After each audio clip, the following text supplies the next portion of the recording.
Boa noite, meus irmãos. Nós estamos começando mais uma reunião no nosso querido Centro Espírita Eurípides Barçanufo, sempre agradecendo a Jesus por mais esta oportunidade. E para iniciar a nossa reunião, nós vamos primeiramente fazer uma leitura do livro Pensando e Versejando, de S. Capelli. Eu achei essa leitura interessante e resolvi compartilhar com vocês. O tema é o seguinte: olha ao teu lado.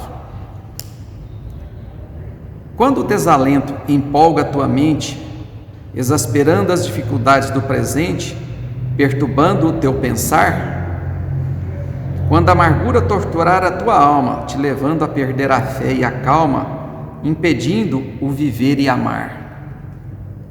Olha ao teu lado, certamente verás a dor, a agonia, o sofrimento contumaz, ao teu lado lágrimas rolando.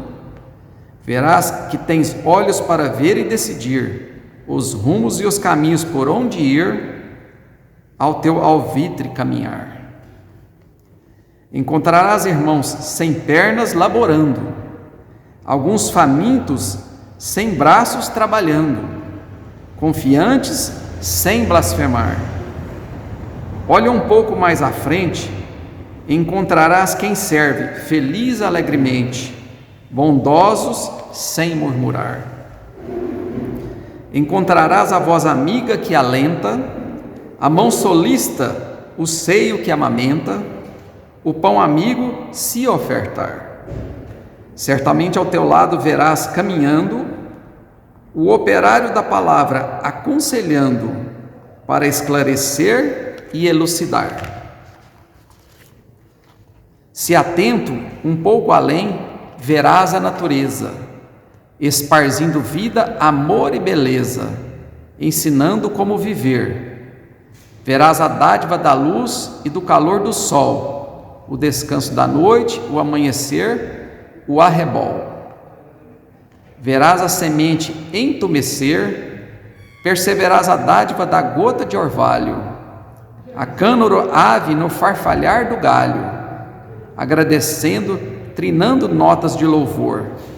Se de fato olhares ao teu lado, verás alguém sofrendo, mudo calado, o travo da sua dor. Outros tropeçando em dificuldades, agradecendo genuflexos as oportunidades de aprender e ser maior. Olha, meu irmão, um pouco à frente, e não te quedarás indiferente à sabedoria da providência, certamente agradecendo cada momento das quedas, das lutas do ensinamento, da divina graça da existência. Abre teu olho para ver que vale a pena ser, existir e viver. E para começar a nossa reunião, nós vamos convidar o nosso irmão Jeová para fazer a prece inicial dos nossos trabalhos.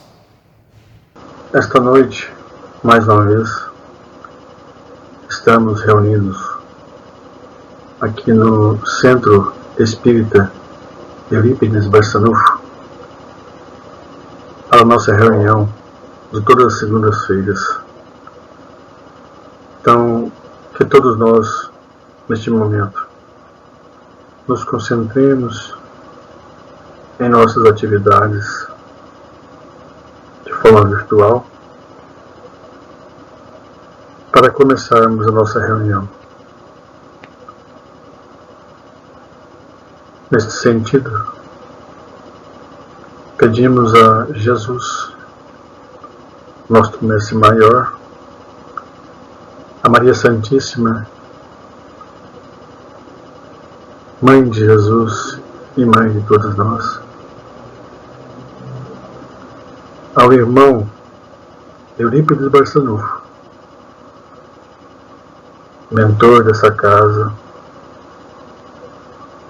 para que possamos todos da melhor forma possível, absorvermos os ensinamentos que receberemos nesta noite. E para que isso aconteça, vamos iniciar com a oração que Jesus nos ensinou. Pai nosso que estais no céu, santificado seja o vosso nome. Venha a nós o vosso reino, seja feita a vossa vontade, assim na terra como no céu. O pão nosso de cada dia nos dai hoje. Perdoai as nossas ofensas, assim como nós perdoamos a quem nos tem ofendido. Não nos deixeis cair em tentações, mas livrai-nos de todo mal, pois teu é o poder, o reino e a glória para todos sempre. Que assim seja. Nós queremos agradecer ao nosso irmão Jeová pela ajuda nos trabalhos da noite de hoje. Bem, meus irmãos, a palestra da noite de hoje está a cargo do nosso irmão Siloé, que mais uma vez atendeu ao nosso convite e ao qual nós passamos agora a palavra. Meus queridos irmãos, boa noite a todos no Centro Espírita Eurício Barçanufo. É mais uma vez uma alegria muito grande de falar aqui para essa casa. E hoje, fisicamente, estou na casa, no Centro Espírita Eurício Barçanufo. Não temos o público encarnado, mas tenho certeza que temos os desencarnados. Então é com muita alegria que eu estou voltando hoje para falar aqui. E hoje eu quero me focar num assunto muito interessante, um assunto que movimenta a sociedade humana, às vezes sempre com lições muito doloridas, desastrosas, mas são lições de aprendizado para todos nós, que é sobre o escândalo, que está bem caracterizado ali no Evangelho segundo o Espiritismo.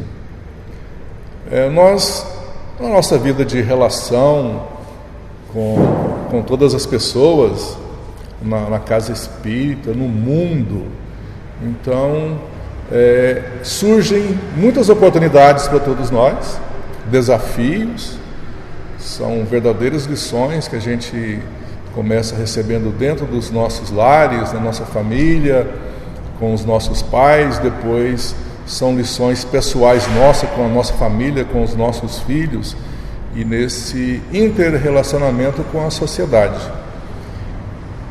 A gente observa no movimento espírita uma preocupação muito grande dos espíritas em ter informações dos espíritos. Todo mundo fica desesperado para saber informações dos espíritas. E quando ouve-se falar que ali ou acolá tem um médium curando, principalmente os médiums de cura, há uma corrida muito grande dos espíritas em busca desse médium. E aí, uma questão que eu sempre faço para mim e coloco também para os nossos irmãos, a cura física que muitos centros espíritas, que muitos médiuns divulgam e passam a vida inteira fazendo, é um negócio interessante para a gente pensar, sabendo que a dor é um instrumento do nosso progresso espiritual. Sem a dor, nós ficamos estacionados no nosso conforto, nas nossas facilidades, na preguiça, na falta de estudo e assim por diante. São tantas coisas que são empecilhos, mas a dor é esse estímulo que nos empurra para frente. E aí a questão é o seguinte: o indivíduo nasce com uma provação ou um karma grande de uma doença muito grave na vida dele. Hoje, em muitas doenças difíceis na Terra, suponhamos o câncer. o indivíduo vai ter um câncer grave na vida dele. E aí, ele está na casa espírita, aí de repente ele ouve falar que tem um curador ali, normalmente as pessoas dizem curador, né? Médium curador, e ele vai atrás e recebe tratamento, fica a vida inteira ali, não cura nada, porque a cura dele era o câncer, o remédio dele era o câncer, e ele não pôde ver, e muitos dos grupos espíritas que preconizam essa atividade, em detrimento do estudo da vivência da doutrina espírita, prorroga para um futuro esse sofrimento do nosso companheiro. E aí outra coisa interessante é que eu já vi casos interessantes onde uma senhora, cunhada de um médium curador, de um grupo de médiums curadores do centro espírita, e essa senhora passou a vida inteira fazendo o tratamento no centro espírita, recebia receita, inclusive um médium receita Fostimol, só Fostimol, todo mundo é Fostimol, e tinha cromoterapia, tinha mais não sei o que no centro espírita, e essa senhora passou a vida inteira fazendo tratamentos no centro espírita, e não sarou. E aí, certo dia, ela ouve, né? A gente vê a mídia, a força da mídia na vida das pessoas.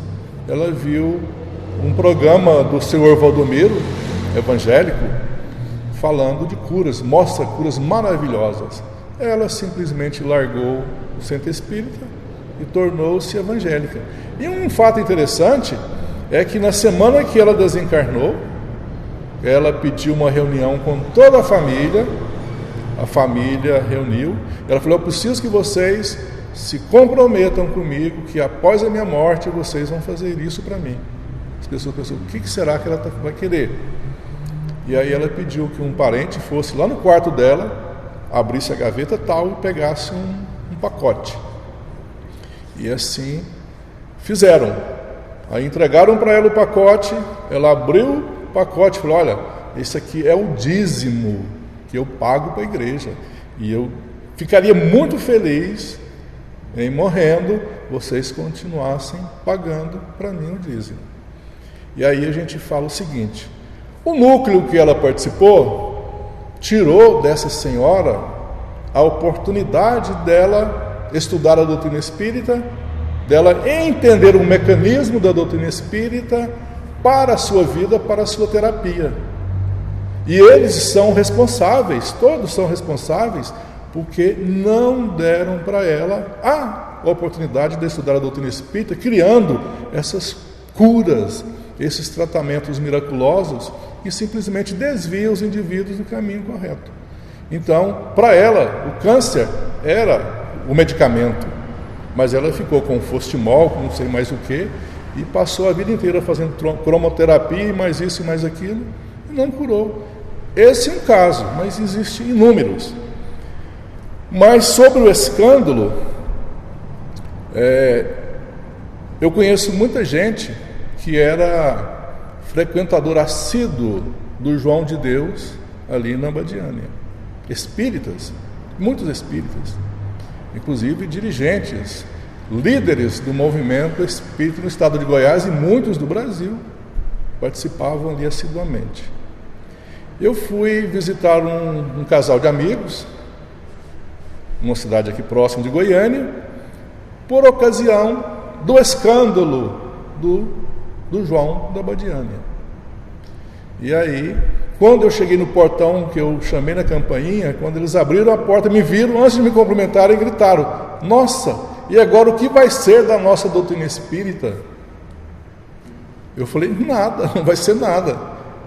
Mas como assim? E esse escândalo? Eu falei: o que isso tem a ver com a doutrina espírita? Primeiro, o João da Abadiânia não é espírita. O João da Abadiânia sempre falou nas redes de televisão, de rádio, tudo onde ele dava entrevista para muitos países, inclusive países desenvolvidos, ele deu entrevista, ele se dizia católico. Ele nunca disse que era espírita, era médium católico, como a mediunidade, médios tem em todas as religiões, porque a mediunidade é uma das características, uma das funções do ser humano. Então todos nós somos médios, seja católicos, espíritas, protestantes, evangélicos, muçulmanos, todos são médiuns. E aí eu falei, não vai acontecer nada. E aí a gente observa o seguinte: esses indivíduos espíritas que frequentavam o João de Deus, se chegar para eles hoje e perguntar, você já foi lá no João de Deus? Não, nunca fui, inclusive eu falava que as pessoas não deveriam ir lá no João de Deus. Então muitos espíritas dizem isso, mas eram assíduos frequentadores.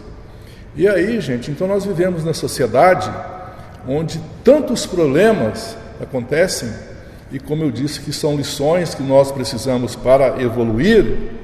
E aí vem o escândalo do João. Aí o escândalo do João está envolvido em muitas facetas.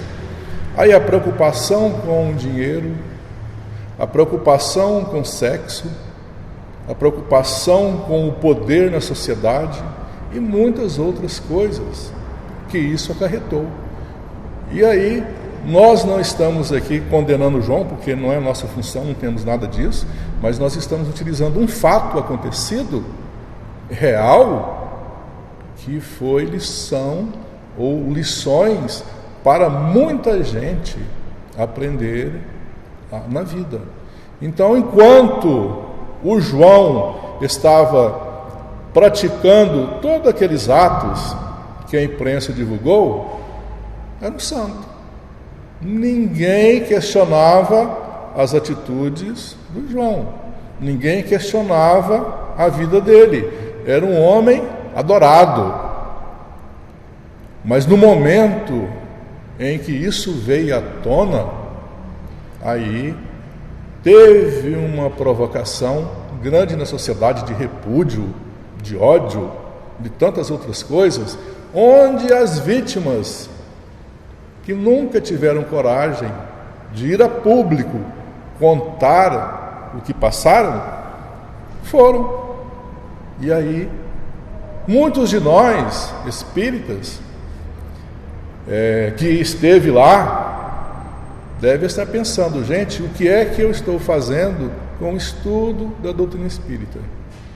E assim, tem tantos movimentos, tem centro espírita, que as pessoas estão preocupadas com o monopólio da casa espírita.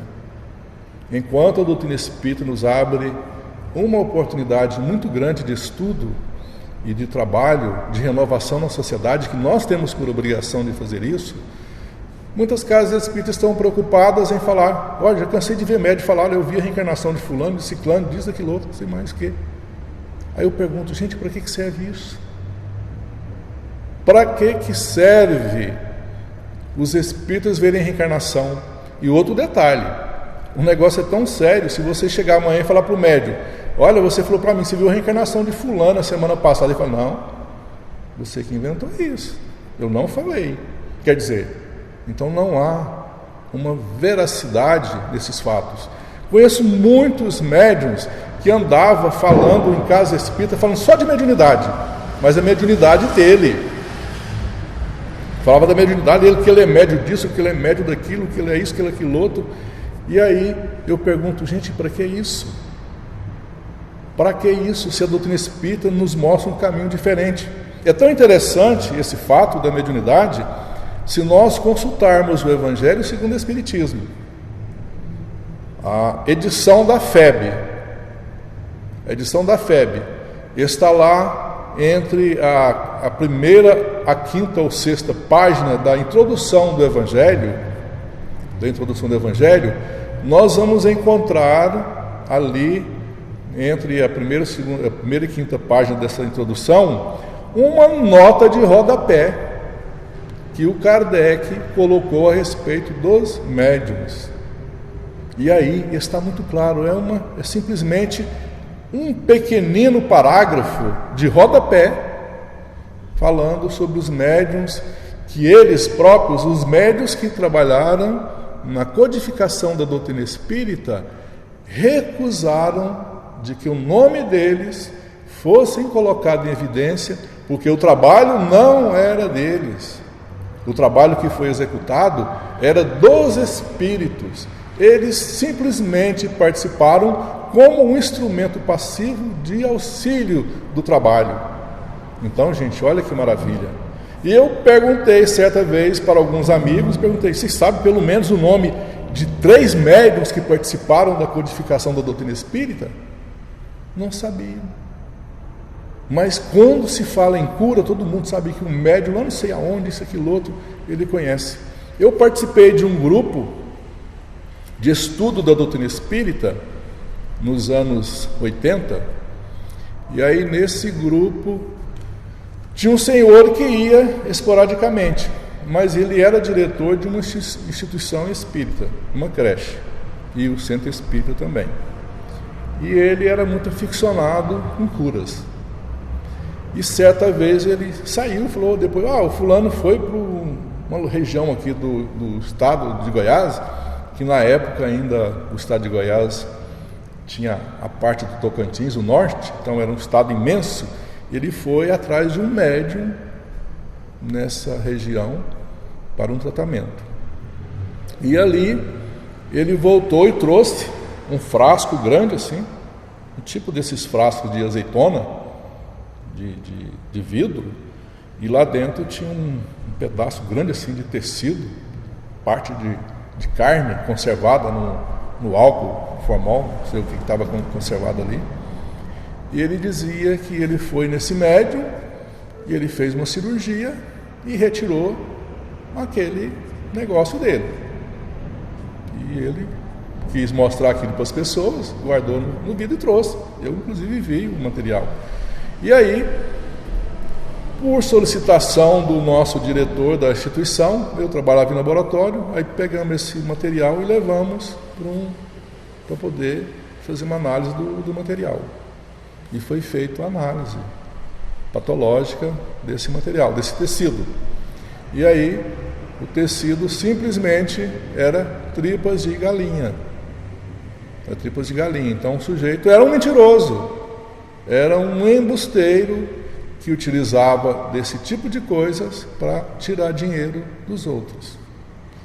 E quando a gente questiona o problema das curas, eu questiono muito, e às vezes a minha esposa até fala assim, você está exagerando nisso.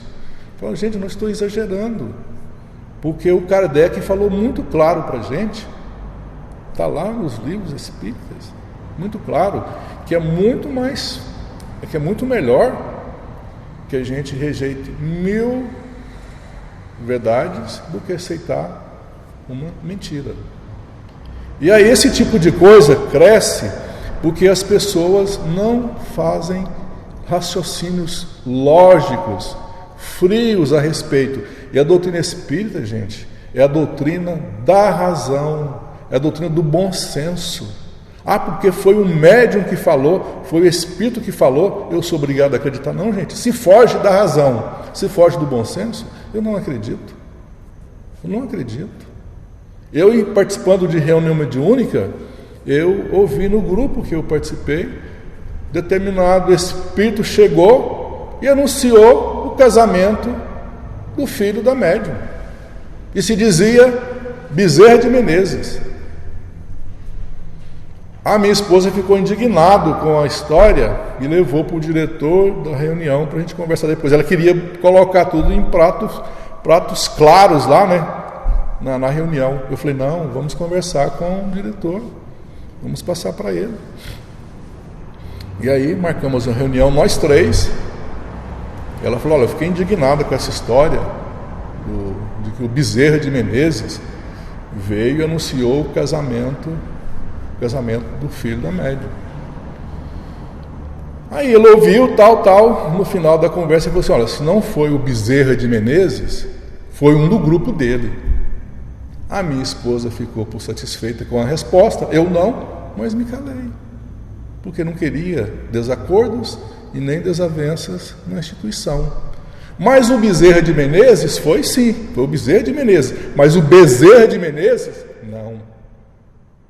Então nós temos que ter muito cuidado. Ela disse Bezerra de Menezes. O médium também, esse que confirmou, disse que tinha visto o Bezerra de Menezes. Mas o Bezerra, ele não viu. Então, gente, isso são fatos. São fatos que a gente deve excluir da casa espírita, porque isso não faz parte do bom senso. Porque o médium falou, porque fulano falou. Gente, não é assim. A doutrina espírita está muito acima dessas coisas. A gente vê médiuns também. Teve um caso que um médium recebeu também o Bezerra de Menezes, é o mesmo, para empossar o presidente na condição de presidente do Centro Espírita. Aí o Bezerra de Menezes, mas não o Bezerra de Menezes, o Bezerra de Menezes disse o seguinte: olha, agora você é o presidente, vamos voltar aos velhos tempos. E a gente ouve isso e fala, gente do céu, temos que estudar um tanto mais a doutrina espírita, temos que desapaixonar da nossa vaidade, do nosso orgulho, porque esse tipo de coisas são situações onde a doutrina espírita não está. Então as pessoas envolvem com o mediunismo, que são coisas diferentes,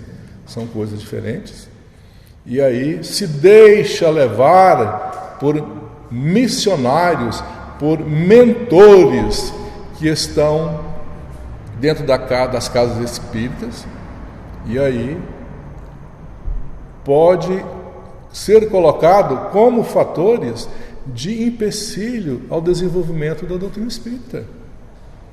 Então nós temos que estar atentos. A pessoa que tem a mediunidade, eu estou com uma mediunidade, eu preciso de receitar, preciso de dar um receituar porque o Espírito está falando para mim receitar.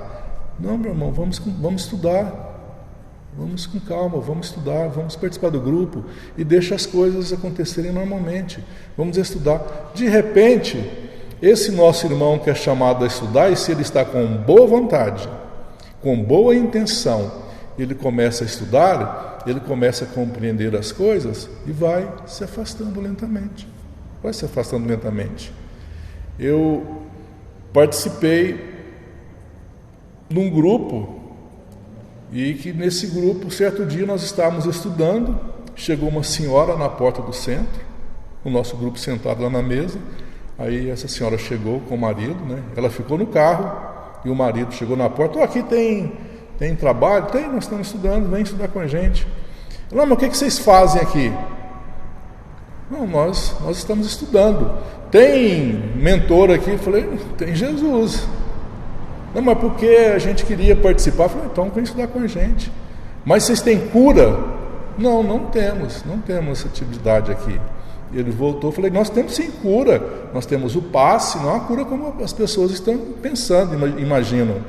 Nós temos aqui o passe e a água fluidificada, que é o tratamento na casa espírita. Ele foi lá no carro, informou para a mulher, daqui não, lá onde eu estava sentado. Eu ouvi a mulher falar assim, não, vamos embora, vamos procurar outro, que é bom. Foram embora. Naturalmente, não estavam preparados para entender isso. Eu ficava observando os movimentos que tem, aí essas coisas que vão acontecendo na nossa vida, aí vão surgindo ramificações. Um escândalo aqui, outro ali. Aí esse tipo de coisa na casa espírita, de mentor ver reencarnação, um dia estoura, aí fala, mas você falou que era a reencarnação de fulano, mas eu nunca falei isso para você. Aí, onde está a verdade?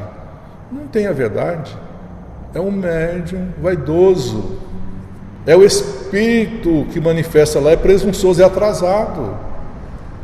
E como as pessoas se inclinam quando diz que é um mentor, principalmente se ele vem dizendo que é o Bezerra de Menezes, mas fala que é o Bezerra de Menezes, Eurípides Barçanufo, não sei mais quem. Já ouvi médium dizer o seguinte, olha, vamos embora para casa, a gente vai dormir E nós vamos trabalhar com Eurípides Barçanufo. Gente, as pessoas não têm o mínimo de entendimento da personalidade de um Bezerra de Menezes, de um Eurípides Barçanufo, para falar uma coisa dessa. Se nós não realizamos as coisas, o nosso trabalho, na atividade espírita, de visitar um sofredor, um hospital, ou alguém, colaborar com alguém, gente, nós vamos dormir e vamos trabalhar com esses espíritos. Nós temos que ter bom senso, critérios para dizer essas coisas. Então, não é verdade esse tipo de coisa. E aí, quando nós permitimos o asseveramento do mediunismo na casa espírita, falta o espiritismo. Aí põe muito mediunismo e falta espiritismo. Aí os grupos espíritas vivem desarmônicos, vivem em constante disputa, porque pequenos grupos querem ser o dono das casas espíritas. Aí é o reflexo das paróquias, é o reflexo do catolicismo dentro das casas espíritas. Então tem um pároco que é o dono daquela paróquia, e ele é quem manda, ele é quem decide, da mesma forma que tem na casa espírita esse tipo de coisa. Tem um médium que ele quer ser o presidente do centro sempre, ele quer ser o médium que vai falar com as pessoas, ele quer ser isso, quer ser aquilo, concentra tudo nele, porque ainda é o reflexo do nosso atraso, é o reflexo ainda da nossa fixação nesse tipo de coisa. Eu, certa vez, tinha muito interesse em conhecer o trabalho de cura do senhor Paulo Neto, que anda pelo Brasil fazendo curas. Mas nunca dava certo, porque eu sempre viajava, o período que ele vinha a Goiânia, eu estava viajando. E certa vez, coincidentemente, eu fui fazer uma palestra num centro espírita. Aí, quando eu estou saindo, eu entrei por uma porta, e quando chegava na saída, a gente ia sair, eles fechavam a porta, porque tinha os passes e tinha outras atividades, a gente saía por outra porta lateral, num corredorzinho, que eu estava passando, e eu vi um folheto do senhor Paulo Neto lá em cima da mesa. Eu peguei, olhei, falei, mas esse senhor ele fez cura aqui essa semana e estava cheio, mas você precisa de ver. Eu falei, vai voltar aqui? Ele falou, não, ele não vai embora, ele vai fazer outro trabalho dele, vai ser agora em Trindade, no Centro Espírita aqui, no caminho para Trindade, o Centro Espírita Sheila. Aí, eu fiz lá na quarta-feira, e ele ia fazer esse trabalho, ou era terça, sei que um ou 2 dias depois ele ia fazer o trabalho lá nesse Centro Espírita, no caminho para Trindade. Era na quinta-feira, me parece. E aí eu falei, vou lá, tinha disponibilidade, fui para lá. Ele falou, se você quer ir lá, você vai cedo, porque é muito cheio. Eu fui, cheguei lá em torno de 4 horas, gente, mas já tinha gente. Mas já estava cheio, mas muito cheio. E aí eu fiquei por lá, andando lá, sabendo, e perguntei para umas pessoas que eu vi que participavam da instituição, perguntei, olha, eu poderia participar da reunião do tratamento do médium? A menina falou, eu não sei, porque eu só trabalho aqui, eu não sei, mas fala com um dirigente quando ele chegar. Aí perguntei quem era o dirigente, me falaram, eu conhecia.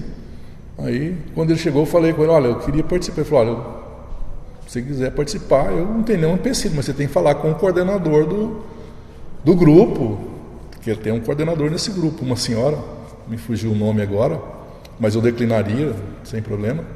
E aí a senhora chegou, ele me apresentou essa senhora. Eu pedi para ela falou, tudo bem, sem problema. Você é médico? Eu falei, sou. Como você está vendo o ambiente? Eu falei, não estou vendo nada.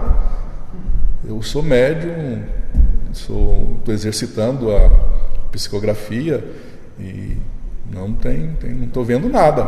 Não, pode sim, pode participar e tal. Aí, quando começou a reunião, não sei se alguém já viu, né, que está me ouvindo, aí eles fazem uma fila imenso assim, de cadeiras. Aí encostada as costas de uma cadeira para outra, fazem 2 filas e fica aquela fila de médiuns também, e eles vêm colocando os pacientes. E o seu Paulo Neto vem passando a mão na cabeça das pessoas, conversando. Eu achei aquilo um negócio muito estranho, porque eu, na minha prática de vivência na doutrina espírita, que eu sempre vi, sempre estudei, a preconização do tratamento na casa espírita do passe e da água fluidificada. Então, isso, a gente vê esses exemplos de Jesus. Jesus curava, mas olha Jesus, comparemos Jesus conosco, a distância que nós estamos dele. O Chico Xavier aproximava de alguém, ou mesmo que alguém lembrava o nome do Chico, tinha curas maravilhosas, independente desse tipo de ritualismo que se cria. E aí ele fez aquilo, achei aquilo muito estranho, não tinha nada a ver com a doutrina espírita. Aí estava terminando a reunião, ele veio conversar com alguns médios, eu estava dando passes, né, eu estava participando, dando passes, assistindo e dando passes. Aí ele chegou para mim e perguntou: você está querendo alguma coisa? Precisando de alguma coisa? Eu falei: não, já recebi muito mais do que eu mereço. Muito obrigado. Aí encerrou as atividades. Eu ouvi ele falando para alguém lá, né, que era a pessoa que estava obsidiada, estava fazendo tratamento: você precisa de ir para a mesa mediúnica. Aí você pergunta o seguinte: a pessoa não tem nenhum conhecimento da doutrina espírita, não estuda nada, aí o indivíduo manda ele para a mesa mediúnica. Isso é comum em muitos centros espíritas. O indivíduo chega lá com um problema de influência espiritual, eles mandam direto para a mesa mediúnica, é a cura.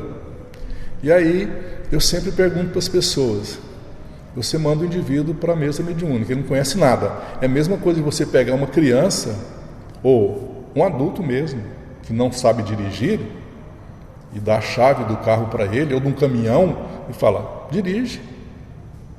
Não, mas eu não sei dirigir, não tem problema. Assim o indivíduo é o mesmo, fazendo uma comparação grosseira. O indivíduo que não sabe nada da doutrina espírita, às vezes é a primeira vez que ele entra numa casa espírita e já é direcionado para ir para um grupo de atividade mediúnica, que é um absurdo uma coisa dessa, pessoas que dão essa orientação para pessoas que estão doentes. De repente aquele médium que hoje está doente, com um problema, ele pode vir a ser no futuro um excelente médium, desde o momento que ele estude, desde o momento que ele participe ativamente das atividades, que ele tenha disciplina, que ele tenha frequência, assuma a responsabilidade da mediunidade, ele pode colocar a sua mediunidade a serviço do grupo e de muita gente. Mas dessa maneira que chega doente e já vai para a mesa mediúnica, é um desastre de falar: vai logo para a mesa mediúnica. Então essa é a opinião. Dá para uma criança ou para um adulto que não sabe dirigir a condução de um veículo. Vai ser desastre naturalmente. E aí, despedi dos meus amigos, que chegou muita gente lá, mas tinha muita gente mesmo, era muita mesmo. Eu nunca vi tanta gente concorrer numa atividade de cura dessa maneira. E aí, quando eu estou indo embora, estou saindo já, alguém fala: mas você não vai ficar para a conclusão? Ainda tem a conclusão. Eu parei, já não estava satisfeito com aquilo, mas não sei o que aconteceu, que alguma força maior me fez voltar. Voltei, sentei e fiquei observando. Aí começaram a perguntar para os médiuns o que eles tinham visto. Aí uma senhora disse que tinha visto um ambiente espiritual, que estava bom, não sei o quê. Aí perguntou para outra: e você? O que você viu? Olha, eu vi aqui Bezerra de Menezes, Eurício Barçanufo, Sheila, André Luiz, Emmanuel e não sei mais quem. Eu fiquei boquiaberta com essa informação. Eu falei: gente, será que esses espíritos, que são os responsáveis pela educação do povo brasileiro e grandes missionários de educação, de trabalho da humanidade, eles trabalham aqui no Brasil, nós conhecemos o trabalho deles no Brasil, Eurípides Barçanufo, Bezerra de Menezes, Sheila, André Luiz, Emmanuel, a gente conhece a atividade deles aqui. Mas a gente não sabe, a gente não conhece a atividade que esses nobres espíritos têm em outras partes do mundo. Porque são espíritos luminares que colaboram com Jesus na marcha do nosso progresso, incentivando e ensinando a humanidade. Então nós falamos deles aqui. Esses espíritos que não tem nada para fazer para acompanhar uma panaceia dessa. Isso é uma panaceia. O cara criou aquilo, não é coisa da doutrina espírita, aquilo é coisa do médium Paulo Neto. Como o receitar Fostimol é coisa do médium tal que funciona em tal lugar. Terapia disso e daquilo em outro lugar. Tem um médium aqui numa cidade aqui que chamam de Biscoito Duro, né? Eu não sei se fala um médium Biscoito Duro. Esse médium já cortou quase que todos os espíritos, líderes do movimento espírita. Ele fez uma cirurgia num companheiro nosso, que todo mundo conhece, Artêmio. Ele fez uma cirurgia no Artêmio, que é diabético, tipo 1, é insulino dependente. Ele fez uma cirurgia no Artêmio e disse: olha, você está curado. O Artêmio passou a comer doce, porque qual que é o desejo do diabético? Uma coisa que lhe foi privada a vida inteira: comer doce. Começou a comer doce, entrou num coma um coma diabético, foi parar no hospital e só saiu desencarnado. E conheci outras pessoas que ele cortou também. Conheci outras pessoas, líderes do movimento espírita. Então, gente, onde está o bom senso? Onde está a razão que a doutrina espírita nos propicia?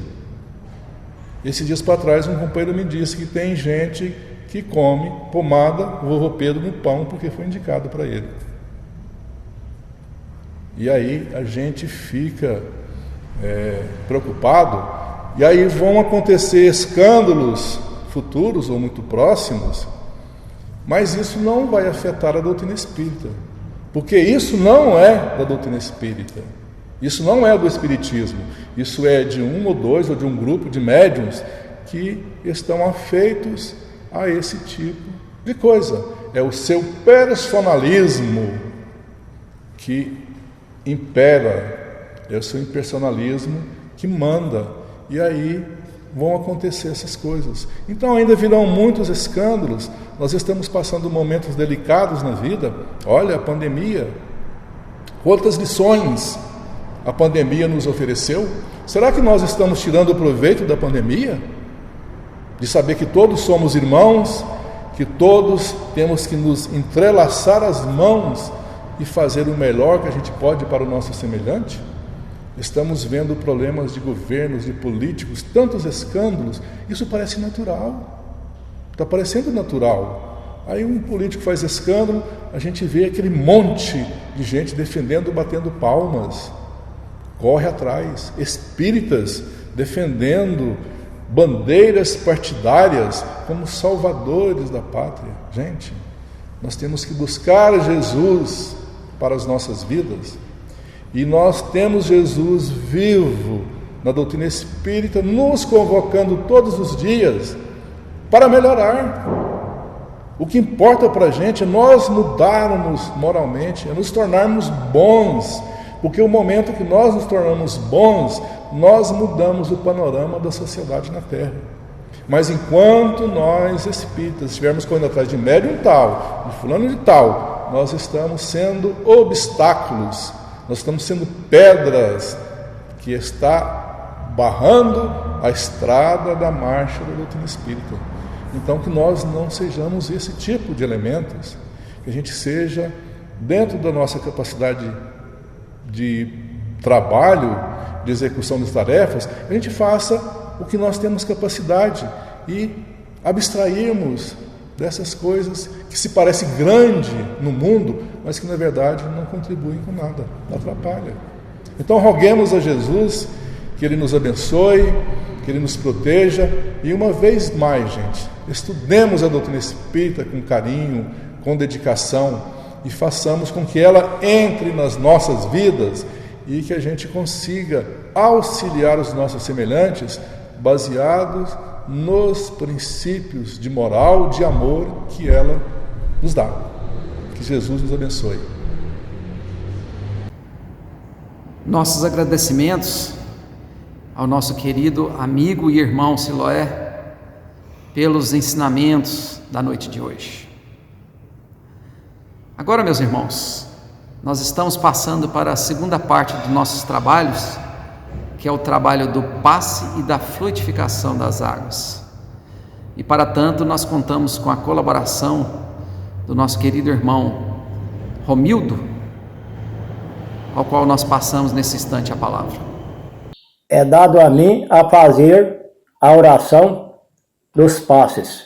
Então queremos dizer o seguinte: no campo físico, a imersão da mente dos fluidos terrestres é uma oportunidade de sublimação que o espírito operoso, desperto, transforma em estruturação de valores eternos. Queremos, com esses pensamentos, fazer a oração que o Mestre nos ensinou. Pai nosso que estais no céu, santificado seja o vosso nome. Venha a nós o vosso reino, seja feita a tua vontade, aqui na terra como no céu. O pão nosso de cada dia que nos dá sempre, Senhor, que é muito agradecendo. Perdoa, Pai, nossas dívidas, ensinando a perdoar os nossos devedores. Perdoa nossas ofensas, ensinando a perdoar os nossos ofensores.